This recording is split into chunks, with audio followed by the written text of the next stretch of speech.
This morning, I'm not at Lalande. I'm in the beautiful town of Pézenas with Galahad and Philip. We're staying with my aunt and uncle tonight, and we're here because it's one of their twice-a-year antiques fairs. So you may remember we were last here in May, and we found some really great treasures for Lalande. So we've come back today for the final one of the year. So Philip's going to be looking for lots of treasures, and whilst he's doing that, I'll tell you a little bit about the history of the town as we walk around, because this town has an unbelievably rich history.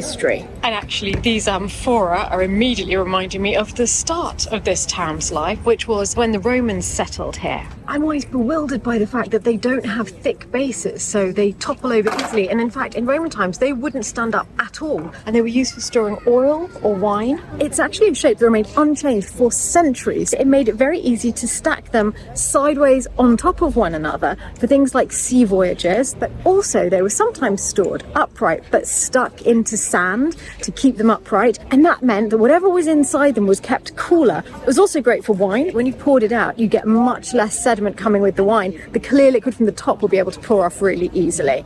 But yeah, one of the strangest things of the Roman era, the jar that doesn't stand up. And you can still see a strong Roman influence in lots of the local shapes of the pottery, the amphora, that's still used in gardens today. Pézenas was situated along really important trade routes, and that's why the Romans settled here. So I can't help looking around me and imagining what it would have been like, a couple of thousand years ago, everyone in togas, but wandering through the forum, looking at market stalls. Some things never change, and I suspect there were many Roman Philips looking for bargains. I've been philosophizing about time travel. Have you found anything? I have already seen some things I'd like to show you. Philip has found some beautiful crystal glasses, and really very beautiful, that are going to be coming back to Lalande with us. So there are 6 of them, and a stunning carafe as well. So I love those.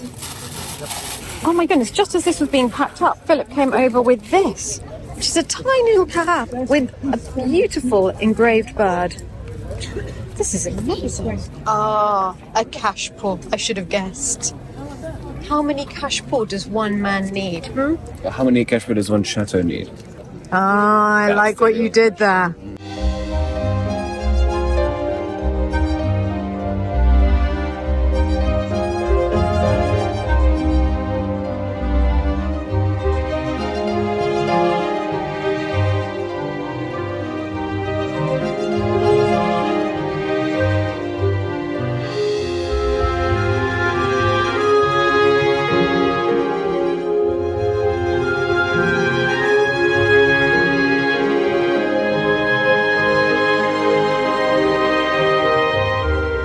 We're moving on from the Romans. We've got to medieval times in Pézenas, and actually the entire layout of the town today, with its little winding streets and the historic centre, that all dates back to the 13th century, when the town became very prosperous under the Counts of Toulouse. At the same time, I'm wondering, what are these? I mean, they're undeniably awesome, and if I had a little boy, I think these would be coming back with us.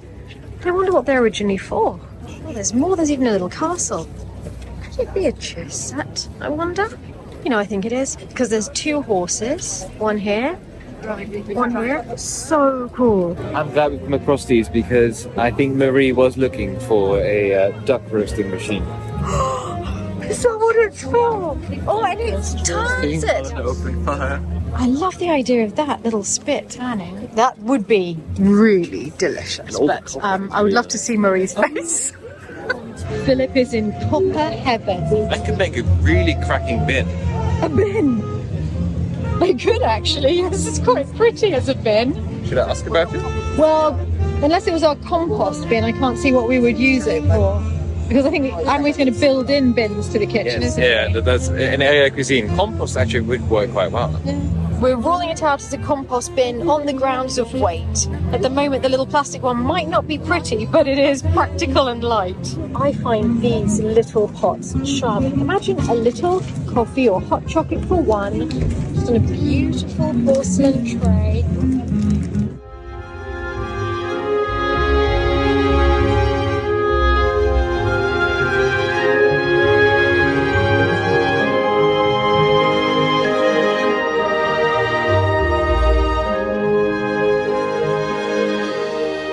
Whilst the winding street layout may be medieval in origin, most of the stunning grand buildings in the city centre date from the 17th century, which was the pinnacle of wealth, culture and power in Pézenas. Because in 1617, Pézenas became the capital of the Languedoc region, and that's when it enjoyed its golden age. And at that time, the pharmacies would have been filled with these pharmacy jars just like this one, with each one having the label of what it held within it. It's things like this that remind us of previous times. So this one I think is not 17th century, this is a later copy. But looking at things like this, you can just imagine what the interiors in these marvellous buildings would have been like. I have found a giant shoe. To give you an idea of how giant, that is my hand. Make a lovely bed for Galahad though, wouldn't it? Can you imagine? You'd drown in it. So pretty. Love to come all the way down here and look how beautiful it is. Look at that. Have you seen this fabric? The Isn't this twirl? embroidery. But all of these things are beautiful. Isn't that the same twirl we've got in the attic? No, it's not. No, I've not seen this one before. This is new. Interesting. Actually, there's a name. Le Solitaire. That means the solitary one, and I wonder what or who it refers to. It actually seems to be quite neo-Gothic from the styling. Yes, look at those neo-Gothic arches there. Very beautiful. I wonder if it could be one of the novels by Sir Walter Scott, because they were so popular over in France at the time as well. Just the styling of it, the way it looks, could be a representation of one of his novels.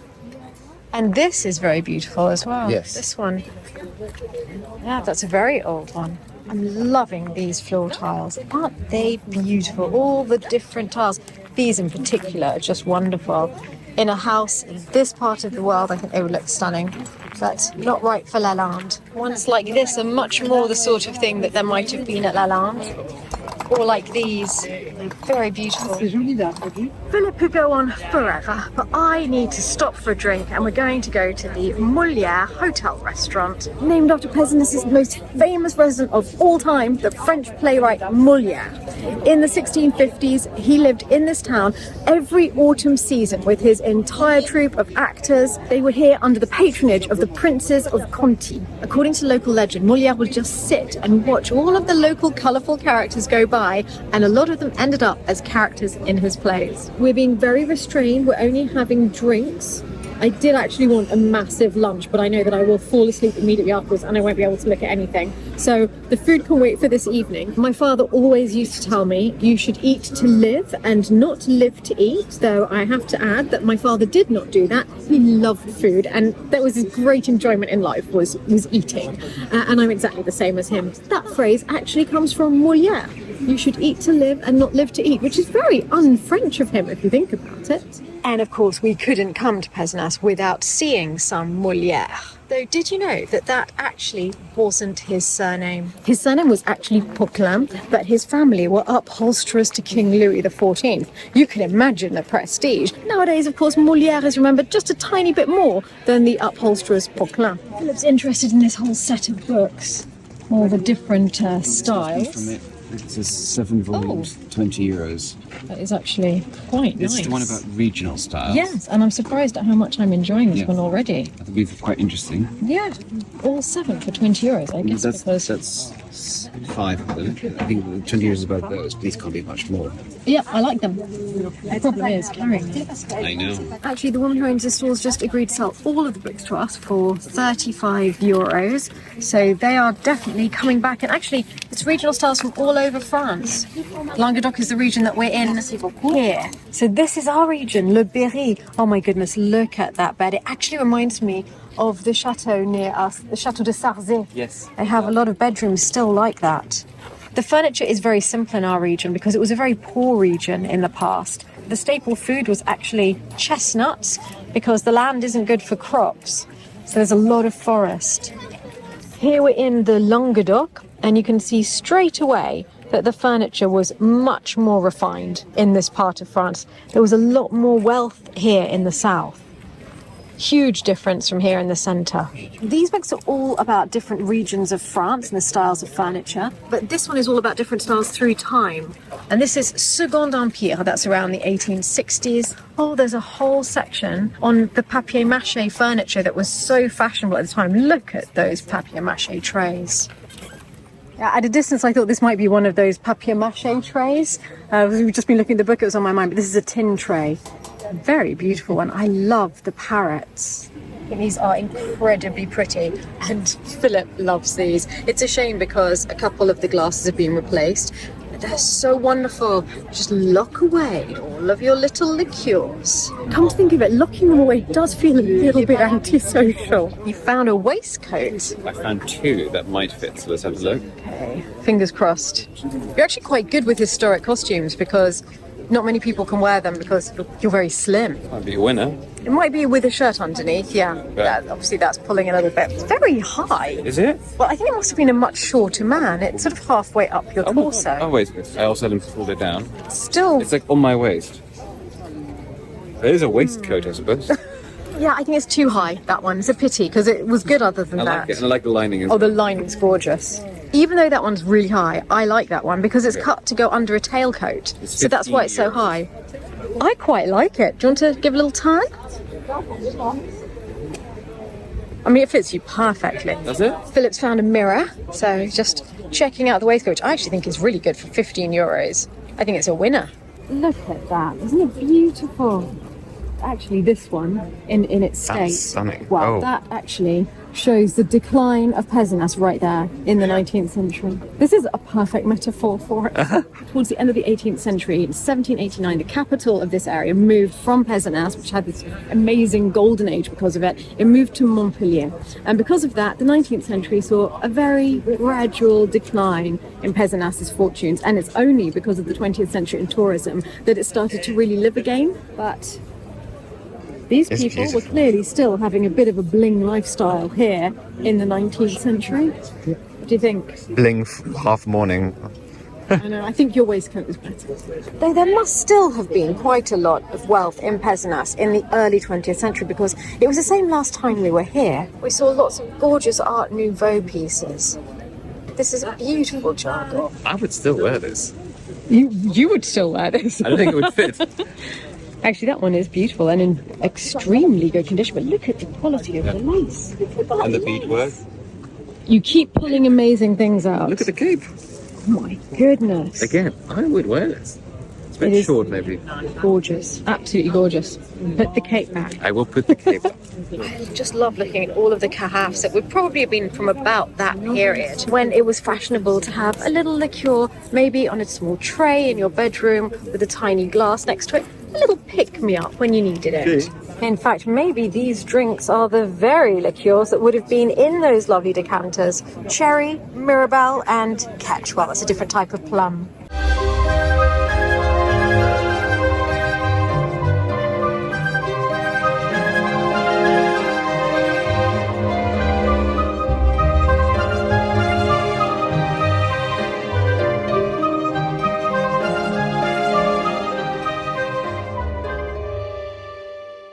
Oh, there are beautiful sheets, absolutely beautiful, all with incredible embroidered monograms. This antiques market is actually part of the huge revival of Peasantnas in the 20th century. It started in the 60s and it's been continuing ever since.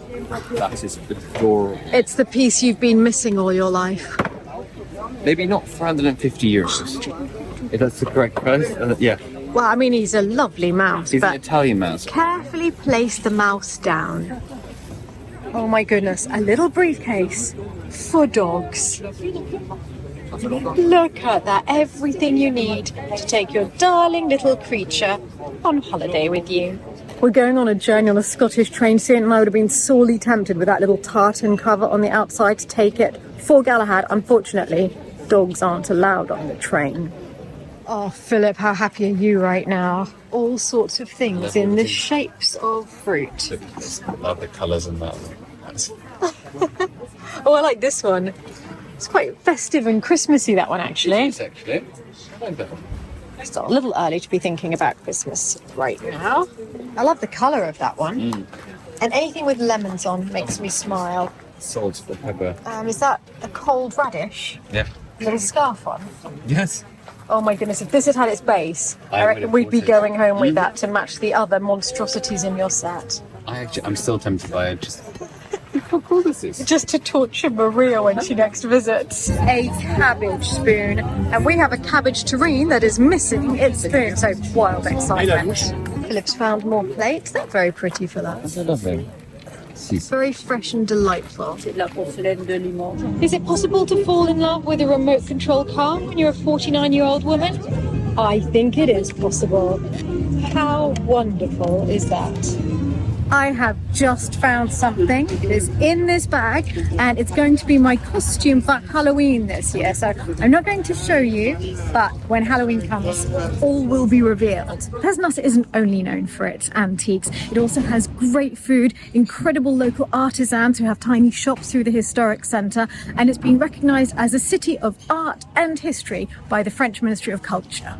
Well, we finally got to the end of the market and I think we looked at every single object on every single stall. But there were so many amazing things and lots of lovely things that we found, and each piece tells a story. And in a city like this that is so filled with history all the way from Roman times to the present day, it feels as though every piece you touch can tell you a little bit about the past. And I think that that's why I love historic cities, and it's also why I love antiques. I prefer things that have history. I prefer things that are secondhand. They feel so much more romantic to me. Of course, our only problem now is how we're going to get all of this to the car. Is he enjoying the book? Very much. Yes. Is this the 18th century? Louis says. Louis says, yes, your favourite. Hey, Galahad, darling. He's got taste. Philip and Galahad have gone to get the car and they're going to drive it round here and we'll put everything in. Whilst they're doing that, I'll show you a beautiful dinner service that Philip found. In fact, he found a few other pieces of the same service last time we were here, and the same shop had more of them. It's called Yedo and it's by Sarreguemines. It would be made in France in the 19th century. And Yedo was one of the old names for Tokyo. So this is a very romanticized version of a pre-industrial era Tokyo. I find it incredibly charming, and the thought that this would have been gracing tables in the late 19th century here in France is quite touching, really, because at that time it's the only vision that most people would ever have had of Japan. Most people living in those times could only ever dream of visiting a country so far away. The car is laden and we are on our way to my aunt and uncle's. Quite a beautiful sky in the distance. Isn't it just?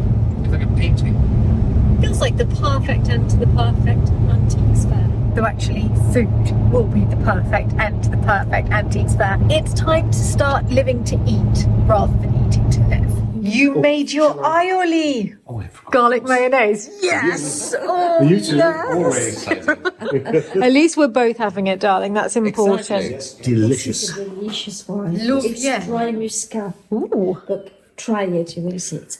Delicious. Cheers. Cheers. Cheers, my darling niece. So good to be here. Cheers, my love.